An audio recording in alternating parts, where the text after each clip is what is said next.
மற்றொரு அண்மை செய்தியை பார்த்து வருகிறோம். ராமநாதபுரம் மாவட்டம் சித்திரங்குடியில் மாற்றுத்திறனாளி கையை உடைத்த போலீஸ் சஸ்பெண்ட் செய்யப்பட்டிருப்பதாக தகவல் கிடைக்கப்பட்டிருக்கிறது. மாற்றுத்திறனாளி தங்கவேலுவை தாக்கிய லிங்கசாமியை சஸ்பெண்ட் செய்து உத்தரவு பிறப்பிக்கப்பட்டிருக்கிறது. விரிவான விவரங்களோடு இணைகிறார் எம்முடைய செய்தியாளர் புபேஷ். கூடுதல் விவரங்கள் என்ன?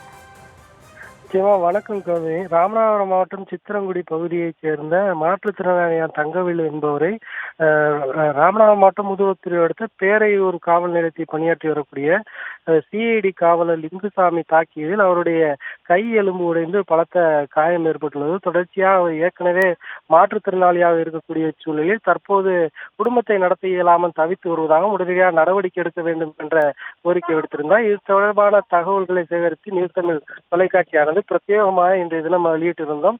இந்த அடிப்படையில் தற்போது செய்தி வெளியாக இருக்கக்கூடிய சூழலில் அந்த பேரையூர் காவல் நிலையத்தில் பணிபுரியக்கூடிய சிஐடி காவலர் லிங்குசாமியை பணியிடை நீக்கம் செய்து உத்தரவானது பிறப்பிக்கப்பட்டுள்ளது. அந்த காவலர் அந்த மாற்றுத்திறனாளி தங்கவேலை தாக்கியது தொடர்பாக வழக்கு பதிவு செய்யப்பட்டுள்ள சூழலில் இந்த விவகாரம் தொடர்பாக தொடர்ச்சியாக அந்த சம்பந்தப்பட்ட காவல் நிலையத்தில் தொடர் விசாரணை நடைபெற்று வருவதாகவும் தற்போது இருக்கக்கூடிய அண்மை தகவலானது அந்த பேரையூர் காவல் நிலைய சிஐடி காவலர் லிங்குசாமி தற்போது பணியிடை நீக்கம் செய்யப்பட்டிருப்பது குறிப்பிடத்தக்கது. ராமநாதபுரத்தை அடுத்த முதுகுளத்தூர் சித்திரங்குடி கிராமத்தைச் சேர்ந்த மாற்றுத்திறனாளி தங்கவேலை தாக்கிய விவகாரம் தொடர்பாக தற்போது அந்த சிஐடி காவலர் லிங்குசாமி பணியிடை நீக்கம் செய்யப்பட்டுள்ளார். கௌதமி.